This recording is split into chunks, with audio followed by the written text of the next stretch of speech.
நல்ல கம கமன்னு ஹோட்டலில் செய்கிற அதே டேஸ்ட்டில் வெண்பொங்கல் எப்படி பண்ணுறதுன்னு பார்க்கலாமா? அதுக்கு நான் 1 கப் பச்சரிசி எடுத்திருக்கேன். இந்த கப்பில் எடுத்திருக்கேன். இதே கப்பில் 1/4 கப் பாசிப்பருப்பு சேர்த்துட்டு 2யும் கழுவிட்டு ஊற வச்சுருங்க. குக்கரில் 3 டேபிள் ஸ்பூன் எண்ணெய், 2 டேபிள் ஸ்பூன் நெய் சேர்த்துட்டு 1 டீஸ்பூன் சீரகம், 2 டீஸ்பூன் மிளகு சேர்த்துக்கோங்க.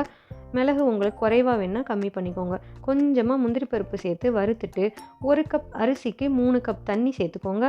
பொங்கலுக்கு தேவையான அளவு கல் உப்பு சேர்த்துட்டு தண்ணி கொதித்ததும் ஊற வச்ச அரிசியை இதில் சேர்த்துருங்க. கடைசியாக இதில் 1 டீஸ்பூன் நெய் சேர்த்துட்டு குக்கர் மூடி போட்டு 3 விசில் குக் பண்ணிக்கோங்க. விசில் போனதும் குக்கர் ஓப்பன் பண்ணிவிட்டு நல்லா கலந்து விட்டுட்டு மசிச்சு விட்டுருங்க. அவ்வளோதான், கம கமன்னு ஹோட்டலில் செய்கிற அதே டேஸ்ட்டில் வெண்பொங்கல் ரெடி. உங்களுக்கு வேணால் நீங்கள் கூடுதலாக 1 டீஸ்பூன் நெய் இதில் ஆட் பண்ணிக்கலாம்.